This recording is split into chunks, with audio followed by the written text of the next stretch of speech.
Believe it or not, there's a reason better than partying in girls to go overseas.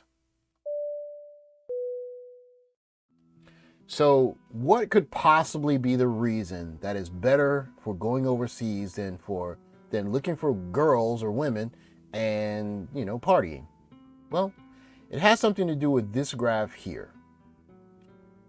If you look in the blue dots represent the price of an MRI at an outpatient clinic or a non-hospital.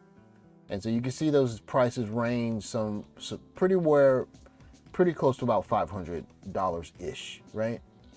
And if you look at the yellow dots, those are the prices for an MRI in a hospital by state, right? And it says here that California is kind of the mean, and as the mean, California for the outpatient or for non-hospitals, you're going to pay about $440 ish for an MRI, and in the hospital you're going to pay about $1,400.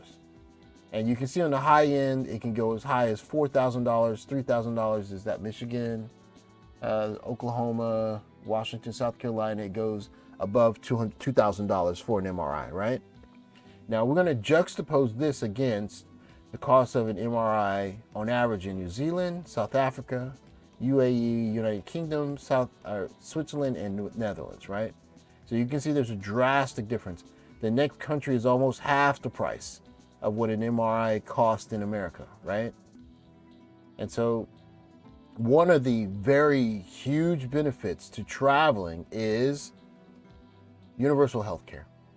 And if you look around this map, you can see if if you want to travel to,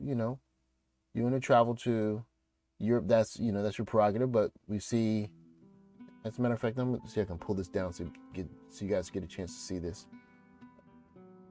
This is Ghana has universal health care, and this is Burkina Faso, and South Africa, of course, if you choose to travel to Africa. And then you look around South America and you're seeing Colombia, Brazil, Peru, Chile, Argentina, and then you look at Southeast Asia, and you're looking at Indonesia, Malaysia, you're looking at Thailand, you're looking at Philippines, and if you look at East Asia, you're looking at Japan, South Korea, China, and I'm sure that some people want to travel to,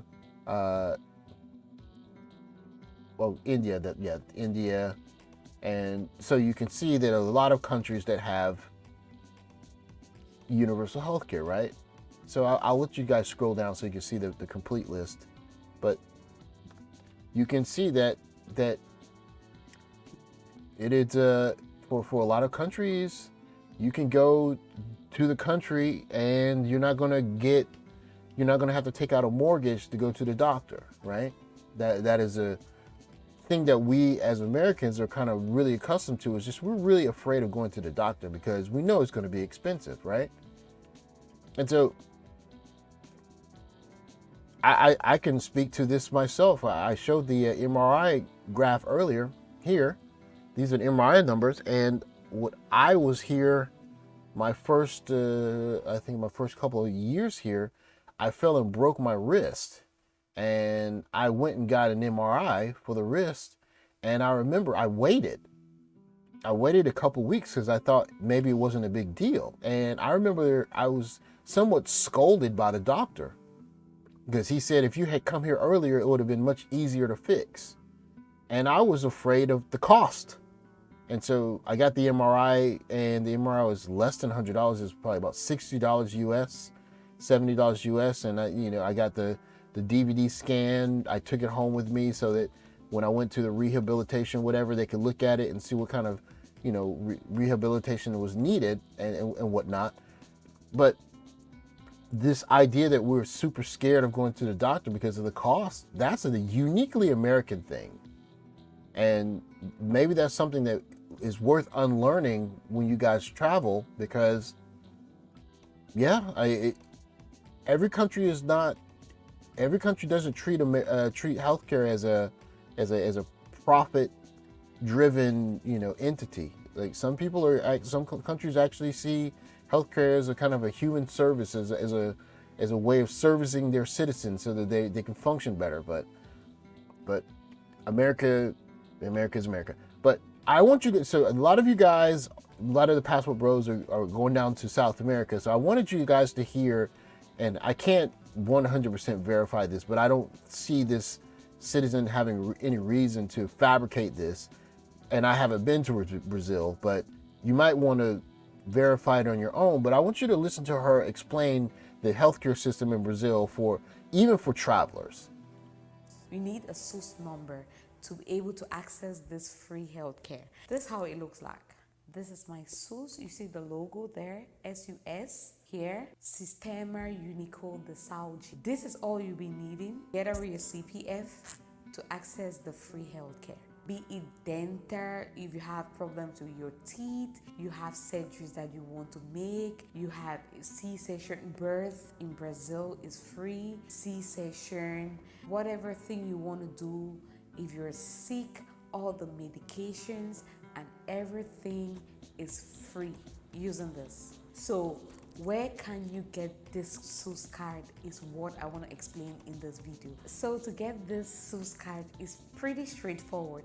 All you be needing is just get your CPF and probably maybe your passport and walk up to the nearest medical center. They call it a Saúde. Look for the nearest medical center to where your address is.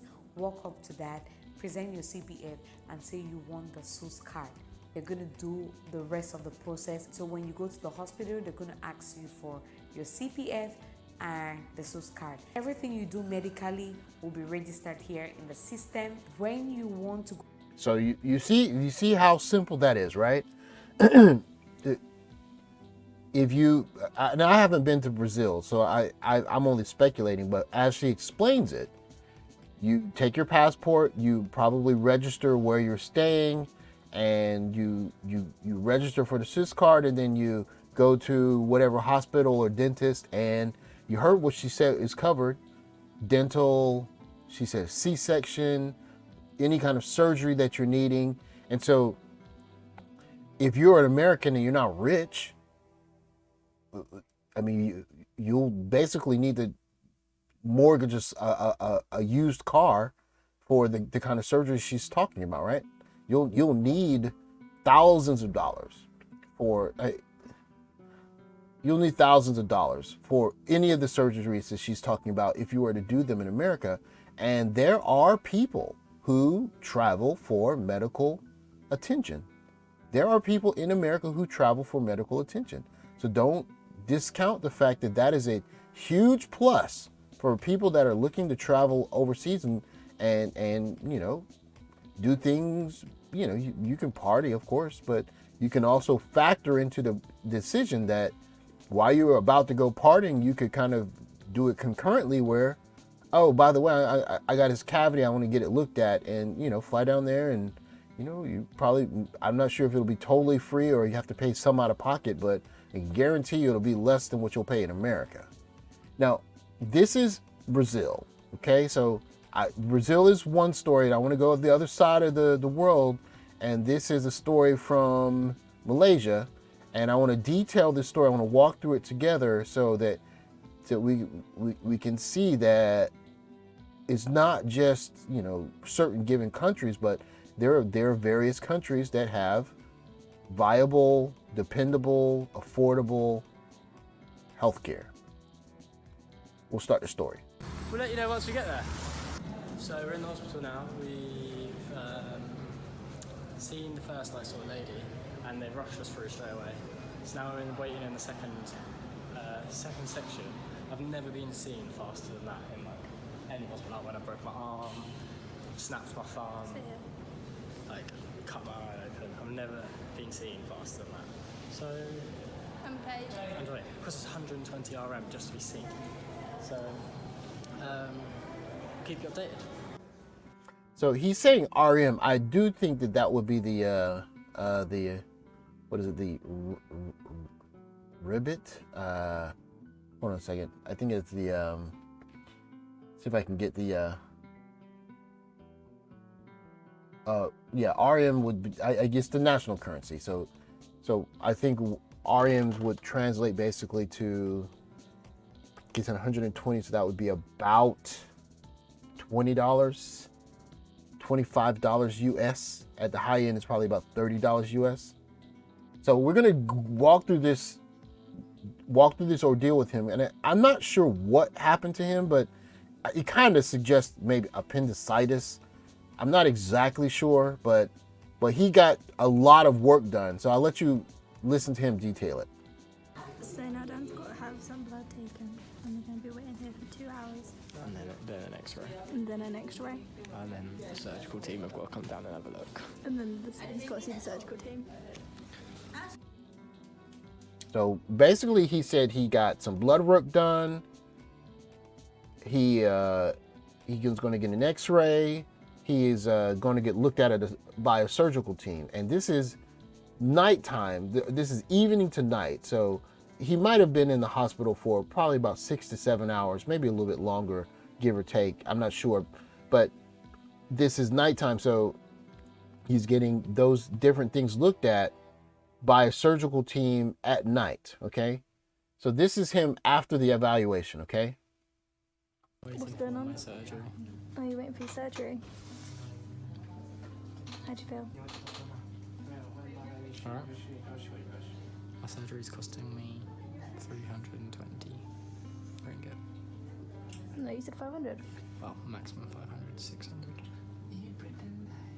So the doctor performing Daniel's surgery has had to go to another emergency, so now we have to wait in here.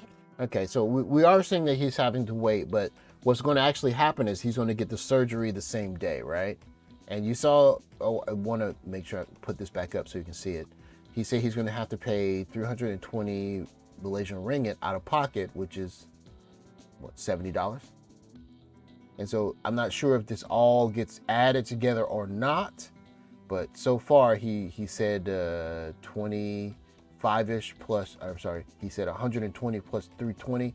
So even on the high end, he's paying about $100 US out of pocket, right? Now this is after everything is done and he gets, he gets released from the hospital.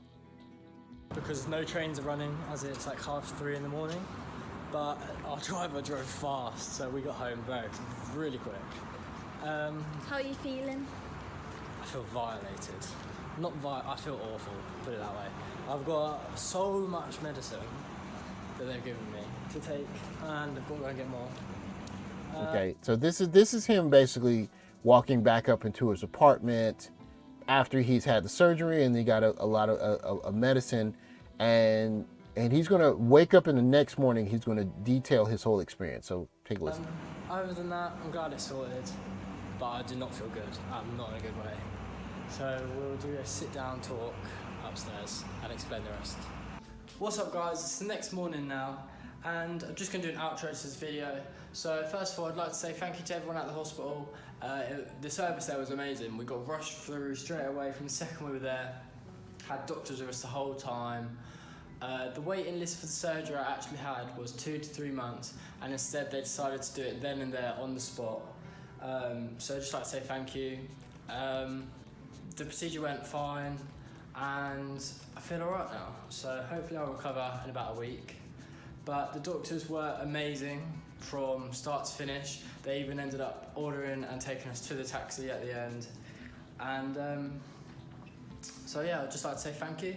I don't think they'll ever see this, but if they do, thanks. Okay, so he's basically detailing the fact that he had a very positive experience, and of course you can see he woke up the next day, so he didn't get bad treatment, obviously, because he's still alive. But what I want to point to is that when we consider traveling, right? Consider traveling, you think of all the countries in blue. All of these countries are going to give you at least standard to above standard healthcare that is not going to cost you thousands of dollars. So if you're thinking about traveling to, Southeast Asia, or thinking about traveling to South America, and you're thinking about, you might have a cavity or you might have some kind of procedure that you're considering getting done, something that might cost thousands of dollars in America might be able to be looked at for, hundreds of dollars, tens of dollars. And I'm not saying that their healthcare is as good as America. It's probably not. But if you're not a millionaire, or you're not a super rich person who has, you know, a lot of money to kind of pair up against what the deductibles and the insurance that they're paying, you know, in America, then you might get as good of healthcare, or maybe even better healthcare than you would get in America if you are a person who basically can't afford the best healthcare in America. So I say that to say this. A lot of guys are thinking about the best thing to do to go overseas, get girls, party, get girls, have a good time. But hey, you got a cavity in your mouth, you have you know, something that you want to get looked at. You could be a lot like a lot of healthcare tourists and take that into consideration, and maybe even concurrently plan some of your trips so that you can get a cavity taken care of while you're, you know, in a certain country, or while you're traveling around, right? So don't think that it's just one-sided, right? You're going to get girls. You can go and get girls. You can go and stretch your dollar with because the dollar's stronger. You can go get a lower cost of living, and you can also get much more affordable health care. So don't leave that out of your factoring when the passport bros are talking about, you know, going around the world and taking a look at things. Just like you can get the finest health care in America with money, I do not doubt for a second that you can get the finest health care in any country you travel to if you're willing to pay a little bit extra for it, okay? So keep that in your calculus, and best wishes to my passport bros who are taking their leap of faith and taking a look around the world to see how different the world is, and Godspeed to you. Thank you guys for watching the video. I want to ask you guys to feel free to comment, and if there's some things you want to talk about in the video or start a conversation, feel free to comment down below, and I'll catch you guys in the next one.